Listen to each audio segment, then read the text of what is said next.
So as a pelvic floor physical therapist, many women will come to me very frustrated, scared, and worried about having symptoms of a pelvic organ prolapse, that pressure, that pain or heaviness, the feeling of like something bulging down there out of the vaginal area. It can be very scary.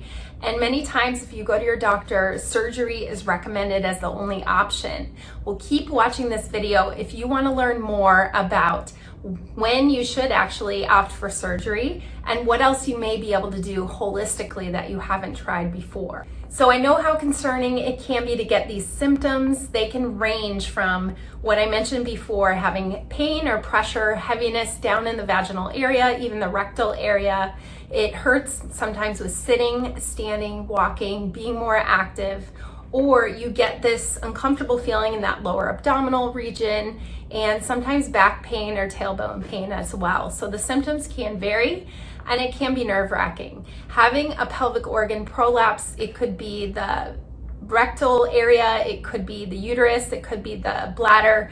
There's different types of prolapse, and I think it's important to understand what's going on with your body and maybe some of the holistic methods you haven't tried before that can be very beneficial and helpful to resolve some of the symptoms that a lot of times surgery can take away, but it's not really fixing the root of the problem of why you got the prolapse in the first place. So keep listening to hear more. There are many conservative methods that women have not tried before.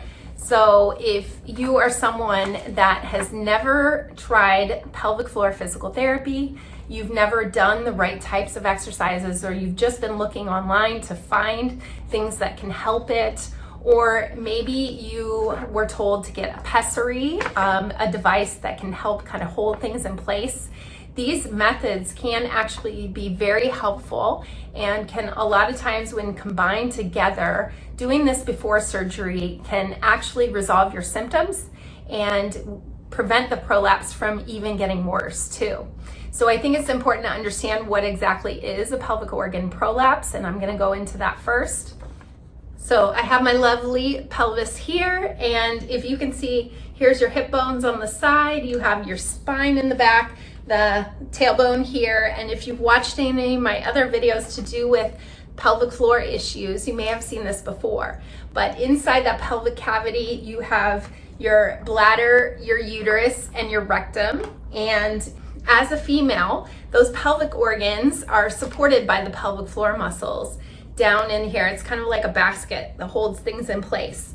And then what else makes up and supports that area is your hip muscles around, your back muscles that support and stabilize your back, your spine, and your tailbone, your deep abdominal muscles that lay across the front, and then your diaphragm here at the top for breathing and really putting more pressure and control down on those pelvic organs. So it's important to understand the whole core and how that system works together, because really your pelvic organs being supported by the pelvic floor, a lot of times that can be impacted by doing things wrong and maybe bearing down too much pressure from your breathing or lifting heavy things, or even being more overweight and having more pressure in that pelvic cavity.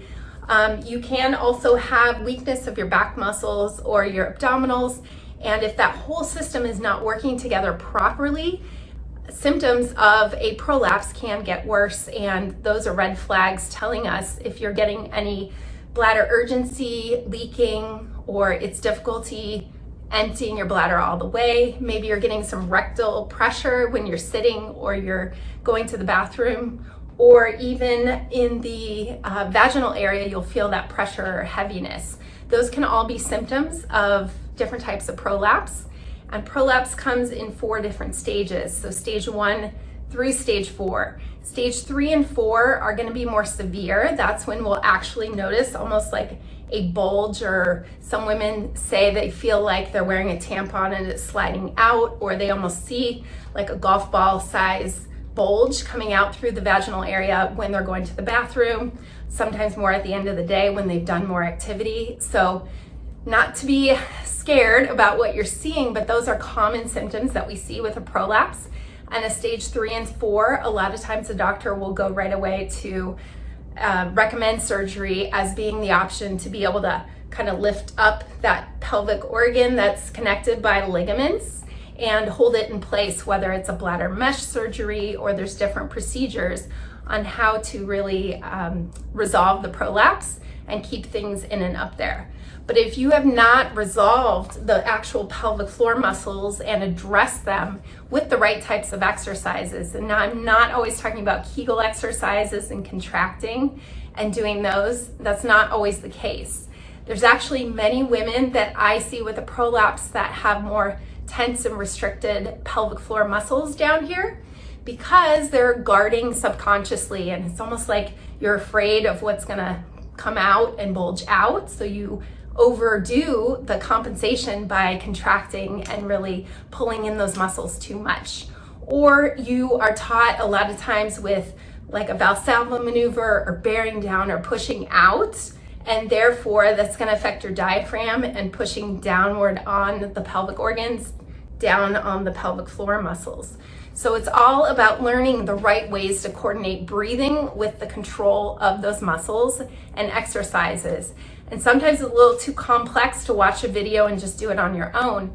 But if you have not seen a pelvic floor physical therapist that can teach you these things and really assess and see what your muscles are capable of, that is a huge red flag of something that can help you tremendously that a lot of women don't know or they aren't recommended to go see by their doctor. So finding a pelvic floor physical therapist that can do an internal assessment and see what those muscles are capable of with supporting your pelvic organs.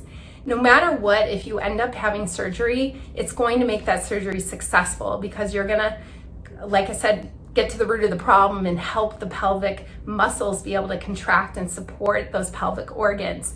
So that would be the number one thing. If you have not tried before getting surgery, you would definitely want to try that. Now, I can say statistically, like, it is so important for the women that I see. They learn something new every time, or they think they're doing things correctly, but it's really looking at your lifestyle, looking what your habits are, looking at your posture and your muscle strength and control of the whole core area. And you can learn so much by going to see someone that's a professional and knows how the muscles work. The doctors are not trained in the musculoskeletal system. They are trained to treat and prevent injury and disease. And so therefore they're going to recommend surgery as the option to really fix it and pull it back up. But you need that muscle support around it. I can't say that enough. And for a lot of my clients, it's been really successful to go through a series of pelvic floor physical therapy sessions, and we get the symptoms resolved. And a lot of times women don't even need the surgery or decide, you know what, I am so much better. I can do the activities I want to do, and my prolapse is not getting any worse, and I don't want surgery. So it can really improve the symptoms. I would definitely start there. Then, second of all, your doctor may talk about what's called a Pessary, and this can be a device. Sometimes it's a ring, and it's a device that you're fitted for at the doctor's office, and it fits up in that vaginal area to kind of hold the prolapse in place and pull it in and up. It's something that can be removed. It can be worn with just activity. I have seen clients that have used that if they wanted to ramp up their activity, but we were working on the muscles in between to be able to help support it better. And they got to a point where they either did not need the Pessary anymore, or if a pretty severe, significant prolapse, like a stage 3 or stage 4, they felt more comfortable with activity with the Pessary, then we kept it in, and then they continued to work on their exercises, and they were not symptomatic when they were doing things around the house or at resting. So they may just go back to wearing it more with activity. So it really depends on the person, and it depends on what your baseline is and what your muscles are capable of. But the combination of using a Pessary for more the stage 3, stage 4 prolapse, if you do not want to opt for surgery, then that can be really beneficial in combination with pelvic floor physical therapy. So those two things, pelvic floor PT and also getting fitted for a Pessary, those can be two really helpful things that if you have not tried those, I definitely would not go right into the surgery route. And this is coming from my expertise, seeing thousands of women who are dealing with pelvic floor issues and prolapse. Now, for many women who do go down that road and get the surgery, there are times where the prolapse is bulging at all times outside the vaginal area. It's very uncomfortable, and it also is affecting your daily life with your activities, and it's just not improving. Even though you have worked on the muscles and done things to support it, there's maybe more strenuous things you want to do and it's limiting you in your daily life. That's where surgery may be an option for you. I have seen it before where I've seen women after surgery, and in order to be more successful, it's really being able to learn the right types of core exercises to be doing afterward, so that way you get your muscles to do their job and help support that surgical area where any time you have a surgery, it's like trauma to the area. So you have to be able to heal it and also get the muscles to do their job to support it better, and that helps your healing. So surgery may be the option for some people, but I would definitely go into more the holistic route first if you are nervous or scared and not quite sure. I would also check with 2 different doctors and get different opinions. Don't always take the one opinion from solely one doctor, because there may be different approaches and different things that one doctor might say to you versus another. So advocate for yourself, do your research, and it's important to get a couple of opinions too. So surgery can be an option for some women, but I can't say this enough that you want to do the holistic options first and clear that and learn what you can, because you're going to overall have more success, especially when this can be a very difficult thing to go through and frustrating and scary and nerve-wracking at times. So if you want to learn more about pelvic organ prolapse, I have another video that you can watch about 4 ways to heal a prolapse. Go find that on my channel. And if you have not subscribed already, this is Level 4 Women's Health, and we have lots of other informational videos to help women like you about medical issues, injury, exercise, and also Pilates. So would love to help you more. Comment below, let me know what you learned from this video, and if you're dealing with a prolapse, it's helpful for me to know what else you want to learn about it. Happy to help. So thanks for watching.